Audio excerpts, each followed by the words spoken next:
dalam 100 hari kerja ini tentu ada beberapa hal juga yang belum tuntas kami lakukan. Tapi yang jelas kami cuma mau katakan bahwa kita mau bertindak tegas. Nah, hubungannya dengan beberapa produk yang selama ini sudah mendapat nomor izin edar dari Badan POM.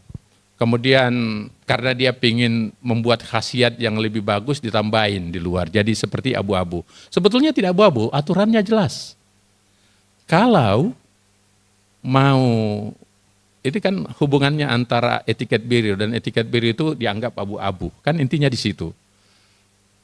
Kalau dia melakukan mendapat izin edar kosmetik, dia tidak boleh melakukan penambahan komponen.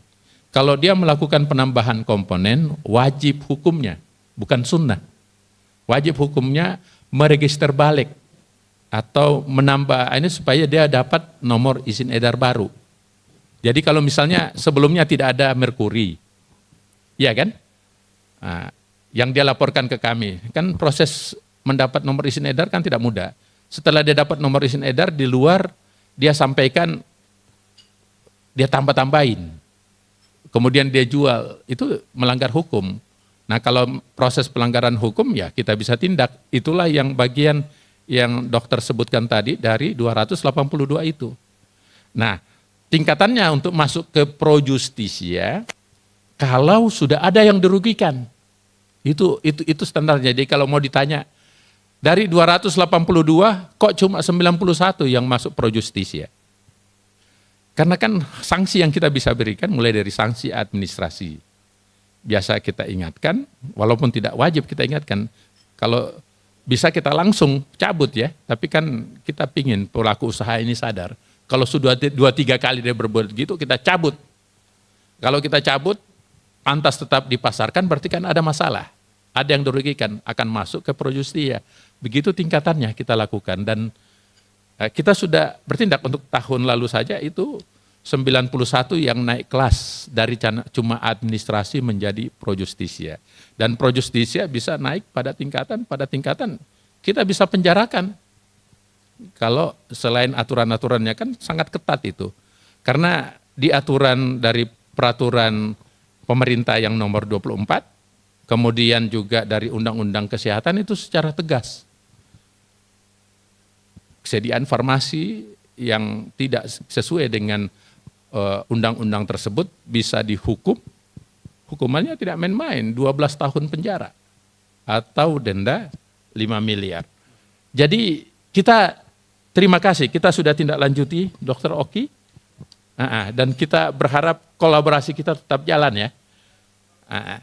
Baik. Kemudian yang terakhir, beberapa oknum yang menimbulkan brand lokal dan tidak ada niatan untuk brand. Oh ya, ini dari Dr. Resa ya. Dr. Resa mungkin mempertanyakan tadi, yang itulah yang saya bilang tadi, kalau ada yang mau mereview, supaya tidak saling kontradiktif, saling lapor-melapor, karena kan pasti kalau teman-teman bukan sebagai standing posisinya tidak jelas, kan yang menurut undang-undang, aturan, peraturan pemerintah dan peraturan presiden tegas bahwa yang punya tugas untuk melakukan pengawasan itu banyak, meliputi mulai pada saat pre-market sampai post-market. Jadi kata-katanya, makanya saya ganti bahasa Inggrisnya bukan sekedar pengawas, karena mengikuti undang-undang. Kan kita di sini menurut peraturan pemerintah, teknisnya nomor 80 tahun 2017, peraturan presiden, itu disebutkan Badan Pengawas Obat dan Makanan. Tetapi otoritas yang diberikan dari isi peraturan tersebut bukan sekedar mengawasi. Otoritasnya jelas sekali. Bertanggung jawab untuk menjamin keamanan, bertanggung jawab untuk menjamin efikasi, dan bertanggung jawab terhadap kualitas. Untuk apa? Untuk melindungi seluruh rakyat Indonesia. Itu tegas di dalam pasal itu. Apa artinya? Di situ otoritas. Makanya saya rubah menjadi The Indonesian Food Drug Authority. Artinya kita punya otoritas dan otoritasnya sangat kuat. Dan oleh karena itu, kalau teman-teman melakukan review sendiri dan mengumumkan untuk melakukan brand yang macam-macam tadi, mereka akan nuntut balik. Kan begitu.